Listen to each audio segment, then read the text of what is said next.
All right, Brent Pourciau, TopVelocity.net. We're going to do a review of the Pitch Logic ball. This records ball data by F5 Sports. I'm looking at it next to the Wilson A1010. Very similar. Feels really good. Pretty cool. It says these are made in the USA. As far as the feel of it, I like it a lot. Can't really tell the difference. You can see this is where you charge it. Comes with an easy charger. You just put it on the charger, and to connect, you'll see. See how it's red when you have the app. This is it's a Pitch Logic app. You put the ball next to it, it'll go yellow. Then you just press it, and now it's connected. I'm going to go over what everything means. I'll just throw a pitch. So you'll just walk out where you're going to throw a pitch. You're going to come set. Once you come set, it's going to record everything from here. And it's really cool. This device we'll talk about is recording depending on how far you're throwing it. So I'm at 60 feet right now. So here we go.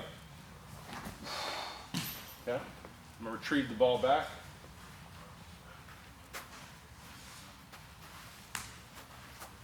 All right, so if we look at the data here, we can see this is going to look at, on the clock, the axis. The yellow is at your release point, so that's the 1 o'clock release slot off to the side a little bit. The blue line is the actual spin. So I got the spin a little bit inside of the release point, meaning the spin's a little bit more vertical to the release point. So that ideally you want those to match up because it's going to affect other things here. Now it was pretty cool because earlier today I was throwing it at 45 feet and the vertical and horizontal movements were about half because it's not traveling as far. Now that it's traveling a full distance, I had a vertical movement of 23 inches. That's perceived movement. The hitter perceived it being 23 inches less vertical than that. And then horizontally, it's moving in the arm slot direction. So it was perceived to have moved 10 inches more than where the hitter was perceived it at. So a lot of movement there. I have decent vertical movement. Overall spin, which is affecting a lot of that, is 14, 12. I mean, I only threw this 55 miles an hour, so not looking at a high velocity pitch here. This is a cool little media here. This is in ounces, 0 to 5. It's how many ounces of Magnus force are being pushed on the ball, creating the lift. That's important because if we have a big Magnus force, we're going to have a lot of movement on the ball. So things that will affect the Magnus force is getting the release point and the spin axis together. So those lines together, that'll affect it. The amount of spin rate coming out will affect it. And not having a lot of rifle spin or like gyro or football spin to it. If we select that, my spin efficiency is 97. It's based off of that. So I had about 342 RPMs of that kind of spiral movement. If I can get all that out of there, that will add more to Magnus force, plus my velocity adds to it, and my spin rate adds to it. Another cool one is backspin. Now, this was a fastball, so we know that it was spinning 1,257 perfectly in a backspin direction. If I put a breaking ball or a curveball effect on that, it's going to go negative. It's going to spin forward. This is going to be the side spin. Ideally, because I have this horizontal movement, if I get more of that horizontal movement out, I should be taking down some of the side spin, and more of my my backspin goes up.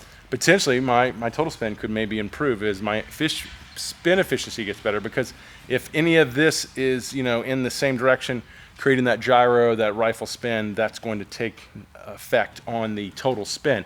Now, extension is pretty cool. When I come set, from the point I come set to where I release, that's my forward extension. So I'm 5.7 feet.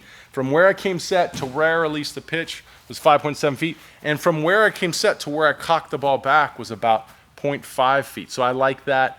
Look, that kind of gives me some understanding of biomechanics. Now I can tag different players to this. I can put notes on it. I can put the pitch type, and I can put the pitch rating, how well I feel like I threw that pitch when I release it. So I like it. It's got a the price point is going to be a little bit higher, say, than its competitor, but I think you get a lot of good stuff. I see it's very accurate. It's very similar to all the other good devices that read. I'm very happy with the numbers and all the metrics. Nothing really standing out. I think the only negative I would say is it's not a 3D representation of spin axis, but you get a lot of good things like the Magnuson effect and stuff like that that really kind of give you a better understanding of how the pitch is moving, how effective it's moving.